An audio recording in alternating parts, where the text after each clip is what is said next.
एक बहुत गरीब किसान था। वह अपनी बेटी के साथ एक छोटी सी झोंपड़ी में रहता था। उसके पास खेती करने के लिए इतनी कम जमीन थी कि उसकी फसल को बेचकर उसे बिल्कुल थोड़े से रुपए मिलते थे। उन रुपयों से वे लोग ठीक से खाना भी नहीं खा पाते थे। वह राजा के पास अपनी समस्या लेकर गया। राजा दयालु था। उन्होंने किसान को अपनी जमीन में से कुछ जमीन दे दी खेती करने के लिए। उन्होंने कहा, ये जमीन तो हमारी ही रहेगी, लेकिन उस पर उगने वाली फसल तुम्हारी होगी। किसान ने राजा को बहुत बहुत धन्यवाद दिया। एक दिन वह खेत की जुताई कर रहा था, तभी उसका हल किसी कठोर चीज से टकराया। उसने वहां खोदकर देखा तो उसे सोने की एक ओखली मिली। किसान ईमानदार था। उसने अपनी बेटी से कहा, हमें यह ओखली राजा के खेत से मिली है। जिसकी जमीन है उसी की यह ओखली भी है, इसीलिए हमको इसे राजा को लौटा देना चाहिए। किसान की बेटी बोली, नहीं पिताजी, आप ऐसा मत कीजिए। आपको सिर्फ ओखली मिली है। यदि राजा ने आपसे इसकी सोने की मूसल भी मांगी तो आप क्या करेंगे?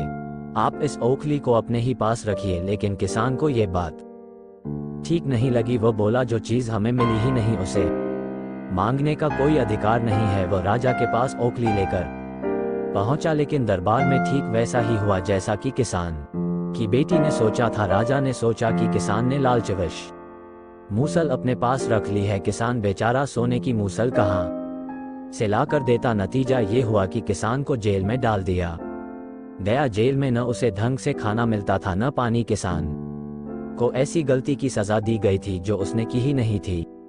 वो खाए पिए बिना निढाल हो गया। लेटे लेटे वो रोता रहता था और कहता था, बेटी की बात मानी होती, काश मैंने अपनी बेटी की बात मानी होती। एक दिन राजा ने उसे ऐसा कहते हुए सुन लिया। उन्होंने किसान से पूछा कि वह ऐसा क्यों कह रहा है। तब किसान ने राजा को पूरी बात बताई। राजा को अपनी गलती का एहसास हुआ। किसान को तुरंत छोड़ दिया गया। किसान की बेटी को राजा ने दरबार में बुलाया। उससे बातें करने के बाद राजा को पता चल गया कि वह कितनी बुद्धिमान है। किसान की बेटी को राज्य के खजाने का मंत्री बना दिया गया। उन्हें रहने के लिए घर और सभी सुख सुविधाएं दी गईं। किसान और उसकी बेटी सदा खुश रहने लगे। किसान को थोड़ा कष्ट जरूर झेलना पड़ा, लेकिन अंत में जीत सच्चाई की हुई।